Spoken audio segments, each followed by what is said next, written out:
Bismillahirrahmanirrahim. Assalamualaikum warahmatullahi wabarakatuh.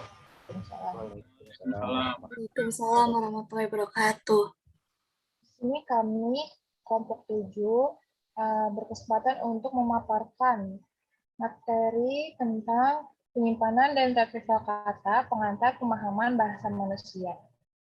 Yang beranggotakan saya sendiri, Dini Anggraini, dan keempat rekan saya, Nurul Ibu Sasadila, Naufal Abian Rashid, Hindi Maya Nurul Afna, dan Muhammad Roja Asawi. Masuk ke materi, yang pertama itu adalah ada leksikon mental. Leksikon mental yang sering juga dinamakan kamus mental mempunyai sistem yang memungkinkan kita untuk mencatat kembali kata-kata secara cepat. Meskipun leksikon mental mempunyai persamaan dengan kamus biasa, yakni kamus yang berupa buku, ada perbedaan-perbedaan yang cukup signifikan. Pertama, kamus biasa selalu disusun dengan cara alfabetis. Dengan demikian, keterkaitan satu kata dengan kata tetangga lainnya, yaitu kata sebelum dan sesudahnya, semata-mata berdasarkan kesamaan bunyi atau hurufnya saja. Mental leksikon dapat diibaratkan sebagai gudang di mana kita menyimpan barang. Gudang ini bukan sembarang gudang karena tidak hanya barangnya yang disimpan itu unik, yakni kata tetapi cara pengaturannya juga sangat unik. Leksikon mental yang sering juga dinamakan kamus mental mempunyai sistem yang memungkinkan kita untuk meretrieve kembali kata-kata setiap kata. Leksikon mental juga harus memanfaatkan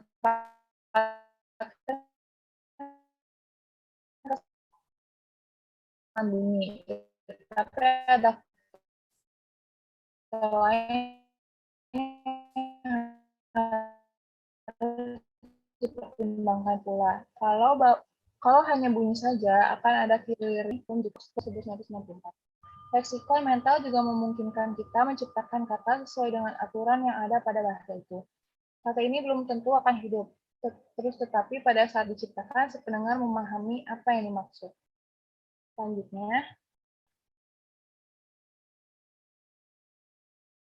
Selanjutnya itu ada apakah kilirida akan mempengaruhi bahasa seseorang?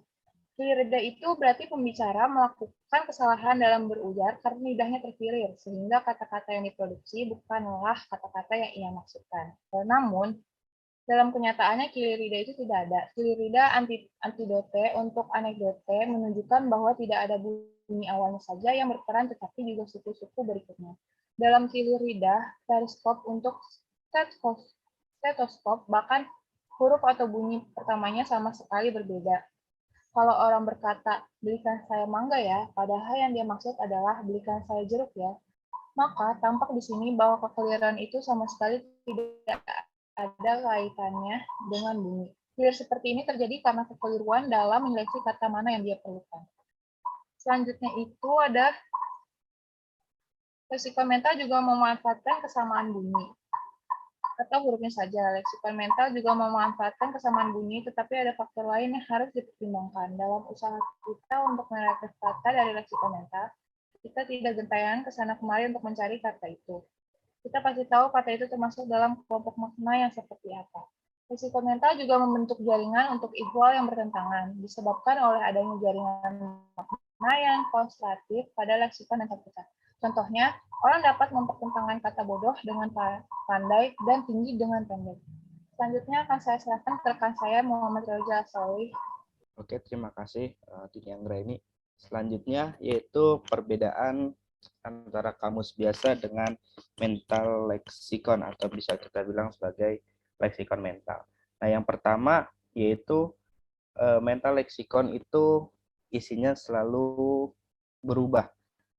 Karena leksikon mental kita selalu mutakhir dengan perkembangan bahasa yang ada di dalam masyarakat itu sendiri. Sehingga kata-kata bahasa-bahasa yang ada itu selalu akan berkembang dan bertambah maupun berubah. Dan bedanya dengan kamus biasa, karena kamus biasa itu bisa dikatakan selalu tertinggal karena banyak alasan-alasan teknik seperti harus meneliti dulu bahasa itu dari mana sumbernya, maknanya, dan lain sebagainya. Yang berikutnya, leksikon mental juga mental memungkinkan kita menciptakan kata sesuai dengan aturan yang ada pada bahasa itu. Kata ini belum tentu akan hidup terus, tetapi pada saat diciptakan, si pendengar itu memahami makna dari kata yang dimaksud. Nah, dalam bahasa Indonesia contohnya, kita ketahui bahwa konfliksean memunculkan makna adversatif, yakni makna yang bersifat negatif. Dengan demikian, kita memiliki kata-kata seperti kehujanan, kejatuhan, dan keracunan, dan lain sebagainya. Dengan adanya makna atau aturan seperti itu, maka kalimat-kalimat yang disebutkan tadi, kita paham dan mengerti maksud dari kata yang tadi itu. Yang berikutnya itu bahwa leksikon mental kita mencakup informasi yang jauh lebih luas daripada kamus biasa. Juga dapat dilihat pada beberapa rincian pengetahuan kita sebagai penutur bahasa. Nah, karena dalam leksikon mental kita tertempel pengertian bahwa ide tidak mempunyai warna, dan kalau mempunyai warna, maka ide itu tidak tidur, apalagi tidur dengan kemarahan yang terpendam. Nah, contohnya itu dalam kalimat Fatimah akan menceraikan suaminya. Nah, dalam leksikon mental yang kita mempunyai fitur, sudah jelas pelakunya harus pria, suatu fitur yang tidak ada dalam kamus biasa. Berikutnya yaitu kamus biasa hanya memberikan kategori sintaksis secara minimal dan tidak masuk lebih dalam mencegah munculnya kalimat-kalimat yang tidak dapat diterima. Nah, contohnya timbullah kata-kata dari kata dasar lebar, diberi sintaksis adjektiva sehingga terbentuk frasa menjadi jalan lebar, jalan utama, dan sebagainya. Next. Oke, berikutnya itu penyimpanan kata. Bagaimana manusia menyimpan kata-kata itu dengan segala macam informasi yang berkaitan dalam leksikon mental dia. Membantah dan menyatakan bahwa penyimpan kata yang berdasarkan kata ini menurut word based theory sangatlah boros karena kita harus menyimpan ribuan kata dari 50.000 sampai 80.000. Mereka berpandangan bahwa kata disimpan bukan berdasarkan kata, tapi berdasarkan morfem. Jadi hanya yang disimpan. Nah, ada dua pandangan mengenai hal ini. Dalam leksikon mental dia, pada dasarnya ada dua pandangan mengenai hal ini. Pandangan pertama ialah bahwa tiap kata disimpan sebagai kata yang terpisah. Jadi kata-kata seperti jatuh, terjatuh, menjatuhi, menjatuhkan, dan kejatuhan disimpan sebagai 5 kata terpisah. Begitu juga kata dalam bahasa Inggris. Ada sing, sang, sung, song, dan sebagainya, merupakan 7 kata yang disimpan sendiri-sendiri. Nah, argumentasi untuk teori ini adalah bahwa retrieval yang dapat dengan cepat dilakukan adalah kata karena kita hanya tinggal mencomot saja katanya yang sesuai dengan yang kita inginkan. Nah, ada pandangan lain. Pandangan yang kedua yaitu afiks, me, ke, kan, i, dan an disimpan secara tersendiri pula. Nah, argumentasi untuk mendukung teori yang pertama banyak yang mengatakan bahwasanya argumentasi itu penyimpanannya lebih hemat. Untuk suatu konsep hanya satu yang disimpan. Konsep yang lain berkaitan diramu dengan mencampur morfem utama dengan afiks yang relevan. Nah, dan untuk argumentasi yang kedua didukung dengan banyak yang mengatakan bahwa waktu yang diperlukan untuk meretrieve kata multimorfemik lebih lama daripada morfem satu dan yang lainnya. Berikutnya yaitu faktor pengaruh untuk penyimpanan dan revital kata. Nah, suatu kata akan mudah diretrieve apabila kata itu sering kita gunakan, sering kita pakai dalam kehidupan sehari-hari, sehingga bisa dikatakan bisa karena biasa. Nah, contohnya saja, ketika ada saudara-saudari kita yang wafat, ya, ketika ada saudara-saudari kita yang wafat, kita lebih sering menggunakan bahasa kata mati atau meninggal daripada kata mangkat atau wafat. Orang itu mungkin akan keliru kapan memakai mangkat dan kapan memakai wafat. Begitu pula kata yang konkret umumnya lebih mudah diretrieve daripada kata abstrak. Nah, kata-kata seperti mangga, jeruk, apel, dan nanas termasuk dalam suatu medan yang sama, yakni buah, sepeda, motor, mobil, truk, dan bis termasuk suatu medan yang lain, yakni transportasi. Sehingga dapat disimpulkan bahwa kata atau lebih tepatnya morfem disimpan berdasarkan medan semantik. Dalam medan semantik kata yang dimiliki suatu ciri tertentu dimasukkan dalam suatu medan makna yang sama dan dikelompokkan menjadi satu medan semantik yang sama. Terima kasih. Selanjutnya akan dilanjutkan oleh rekan saya, Naufal Bian Rasid. Selanjutnya saya akan melanjutkan dari penjelasan Muhammad Roja Asoih. Di slide selanjutnya ini ada pembagian kata menjadi kata utama dan kata fungsi. Tampaknya juga mempunyai pengaruh terhadap proses makan berlawanan. Terlihat pada contoh kalimat di halaman 170 yang nomor 15 dan 16. Saya mau minta, maksudnya pinjam uang. Dan yang selanjutnya ada tolong ambilkan bantal. Maksud saya guling ya. Perlu ditekankan bahwa apabila yang terkilir adalah verba, maka nomina pula lah yang menggantikan seperti terlihat pada contoh yang tadi saya sebutkan. Pada contoh yang pertama ada kata minta dan minjam yang merupakan kata verba karena kata itu menggambarkan proses dan perbuatan atau biasa disebut dengan kata kerja. Dan pada contoh kedua, pada kata bantal guling dapat disebut nomina, masih mempunyai kelas kata yang sama. Dan pada kata jenis ini biasanya lebih banyak digunakan sebagai subjek dan objek pada suatu klausa. Di sini ada diagramatik menunjukkan bahasa itu saling berkaitan.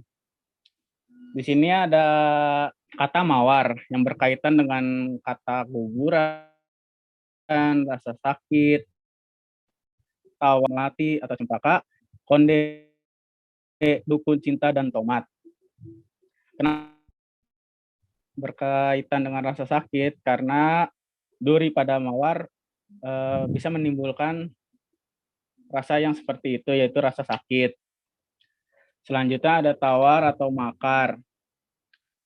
Karena alasan fonologis, mawar, tawar, dan makar hampir mirip.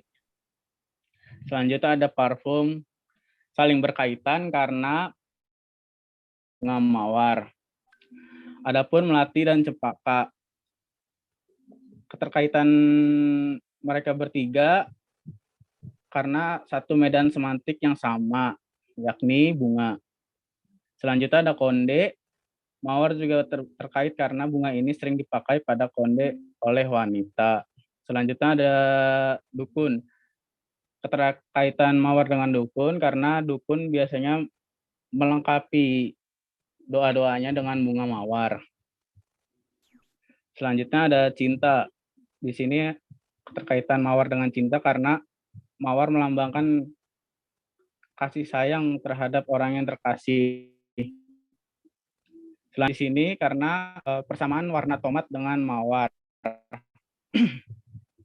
terlihat kata mawar mempunyai keterkaitan dengan kata-kata lainnya yang sudah disebutkan tadi. Di sini ada model penyimpanan dan retrieval kata. Pada psikolinguis menggunakan model-model teoritis. Model-model ini terbagi dalam dua kelompok. Yang pertama adalah model serial search model, dan yang kedua ada parallel access model. Untuk parallel access model dibagi menjadi 3 model. Lagrangian model, yang kedua connection model, dan yang ketiga cohort model. Dan di sini saya akan membahas serial search model. Nah, serial search model ini yang paling dikenal adalah model yang diajukan oleh Forster tahun 1976 dan 1979. Menurut teori ini, kita meretrieve kata dengan cara seperti kita memakai kamus. Begitu kita mendengar atau melihat kata, kita lalu menentukan apakah kata itu kata dalam bahasa kita. Selain itu, kita cari informasi dengan kata itu yang memiliki 3 pintu masuk, yaitu melalui akses ortografi, fonologi, dan semantik. Dalam serial search model terdapat 2 tahap, yaitu yang pertama ada akses file. Apa itu akses file? Akses file adalah untuk menentukan apakah input itu memang kata di dalam bahasa tersebut atau bukan. Dan yang kedua ada master file. Master file ini mencocokkan input pertama dengan semua kata yang tersimpan dan leksikon mental yang mirip dari segi ortografi, fonologi, makna, dan sintaksisnya. Jadi kalau kata kadal masuk lewat pintu ortografi dan kata kemudian ditentukan bahwa urutannya K, A, D, A, L memenuhi persyaratan bahasa kita. Kata ini diberi bunyi pada jalur fonologi yang disebut kadal. Pada jalur sintaktik kata ini diberi kategori sintaktik, yakni nomina, dan juga diketahui bahwa kata ini ada maknanya. Selanjutnya ada serial search model mempunyai 2 tahap. Yang pertama itu ada Agnes file. Agnes file ini untuk menentukan apakah input itu memang kata dalam bahasa tersebut. Nah, yang tahap kedua itu ada master file. Master file ini tahap di mana input tadi dicocokkan dengan semua kata yang tersimpan dalam leksikon mental yang mirip dari segi ortografinya, fonologi, makna, maupun sintaktiknya. Lalu ada parallel access model. Parallel access model ini ada tiga macam modelnya. Yang pertama ada logogen model. Logogen model ini diciptakan oleh Morton tahun 1969. Model ini beranggapan bahwa tiap kata mempunyai logogen, yakni sebuah daftar yang menghitung jumlah fitur antara kata yang ada dalam leksikon dengan kata yang menjadi input. Jadi kata sel mempunyai fitur ortografis huruf awalannya S dan fitur fonologisnya adalah L. Nah, yang kedua ada connectionist model. Connectionist model ini dikembangkan oleh MC Sellen dan Rumelhart tahun 1981. Mempunyai 3 tingkat. Yang pertama, tingkat input. Yang kedua, tingkat di mana unit berkaitan dengan huruf secara individual. Dan yang ketiga ada tingkat output. Model ketiga itu ada chart model. Chart model ini diciptakan oleh Marsland Wislom tahun 1973 untuk memahami kata secara lisan. Model ini hampir sama dengan model connectionist dan model logogen. Hanya saja model cohort terbatas pada input yang lisan. Menurut model ini, waktu kita mendengar sebuah kata, semua kata yang bertetangga dengannya menjadi teraktifkan. Selanjutnya ada pengetahuan tentang kata. Apa sih yang kalian ketahui tentang pengetahuan sebuah kata? Pengetahuan sebuah kata ini mempunyai 3 aspek, yaitu yang pertama tentunya aspek semantik. aspek semantik ini kita tidak hanya tahu makna dasarnya saja, tetapi juga nuansa-nuansa lain yang terkait dengan makna itu. Untuk kata, misalkan contoh kata kuda, seperti yang sudah kita pakai, misalnya kita tidak hanya tahu kuda itu binatang piaraan yang dinaiki atau dipakai untuk menarik kereta, tetapi juga warna yang dimungkinkan, makanan yang dimakan, campuran untuk makanan utamanya, dan sebagainya. Lalu aspek yang kedua itu ada aspek kategori sintaktik. Contohnya dengan kata sepatu. Sepatu itu adalah nomina. Orang tidak akan dapat memakai kata itu. Pengetahuan mengenai kategori sintaktik ini merupakan bagian wajib dari klaim kita karena susunan kalimatnya ditentukan oleh penempatan kategori sintaktik pada tempat-tempat yang benar. Lalu yang ketiga ada fonologis. Fonologis ini sebagai penutur asli. Sebagai penutur asli kita, secara intuitif, tidak hanya bunyi-bunyi apa yang ada pada bahasa kita, tetapi juga bagaimana bunyi-bunyi itu diatur. Lalu selanjutnya akan dibacakan oleh Nurul Izzah. Selanjutnya ada makna suatu kata. Makna kata merupakan bagian pengetahuan kita tentang kata tersebut. Misalnya pada kata bujangan, pada kamus KBBI, kata bujangan itu artinya pria yang belum memiliki istri.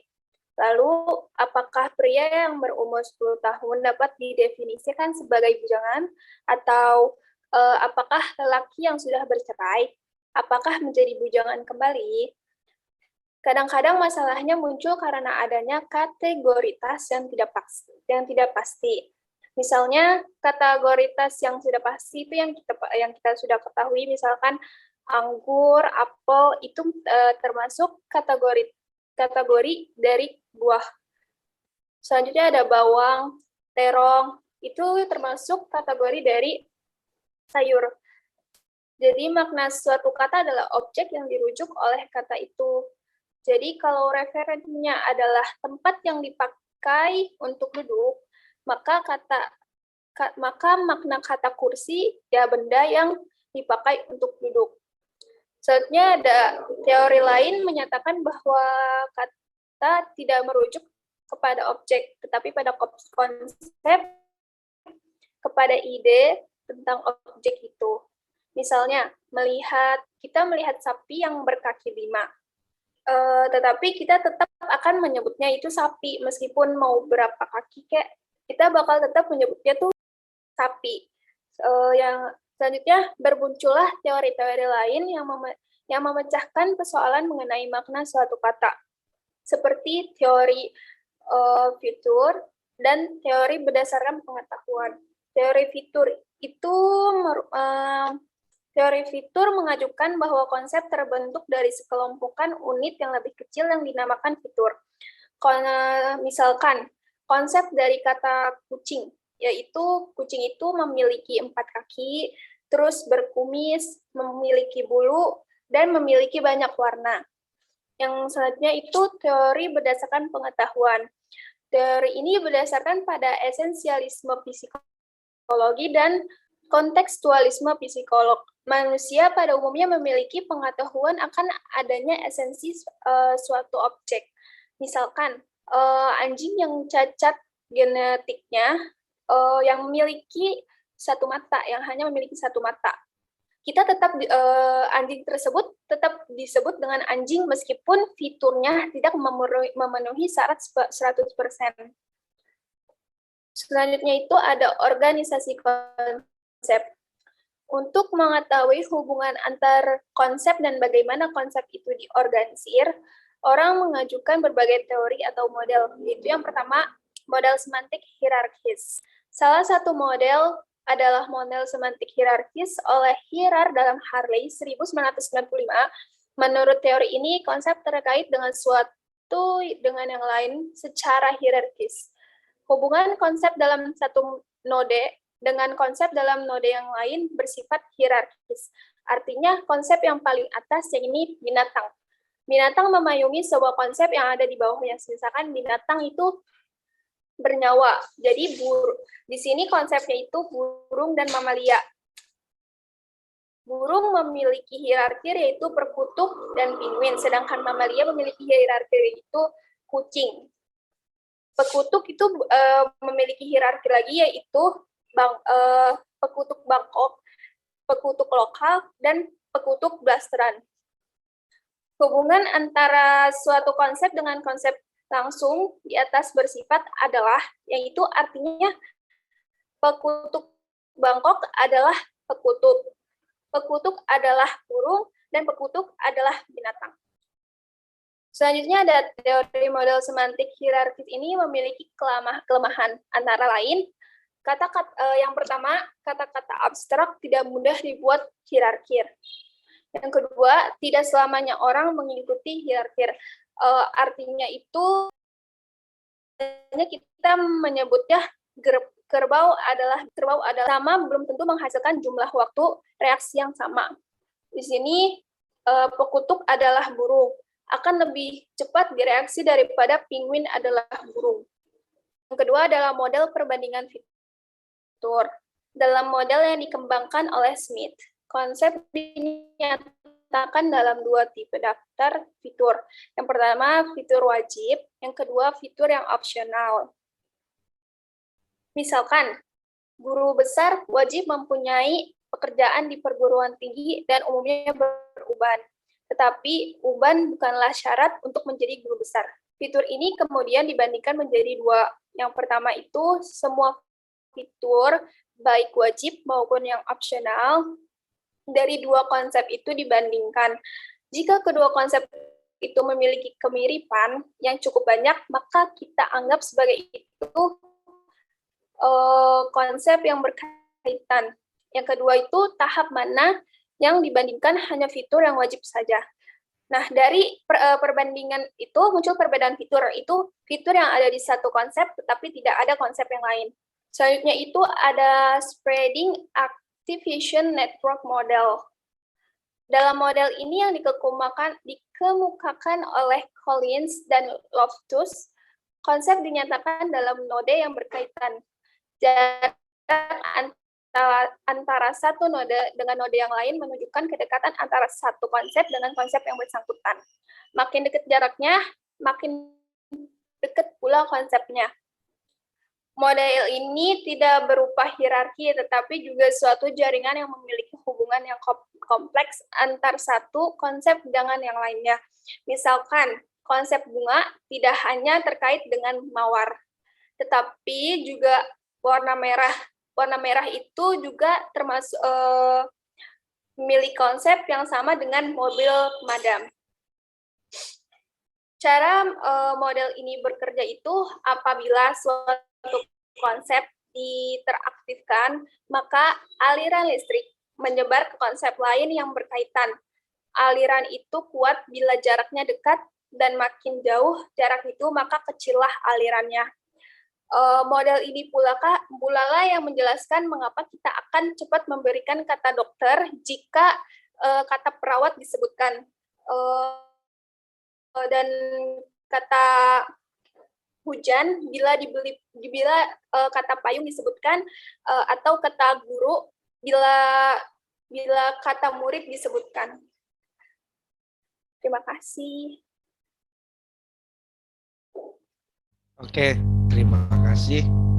Sekian pemaparan dari kelompok 7 mengenai penyimpanan dan revital kata pengantar pemahaman bahasa manusia.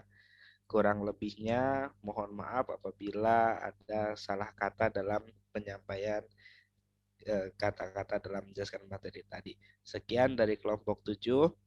Wassalamualaikum warahmatullahi wabarakatuh. Waalaikumsalam. Waalaikumsalam warahmatullahi wabarakatuh.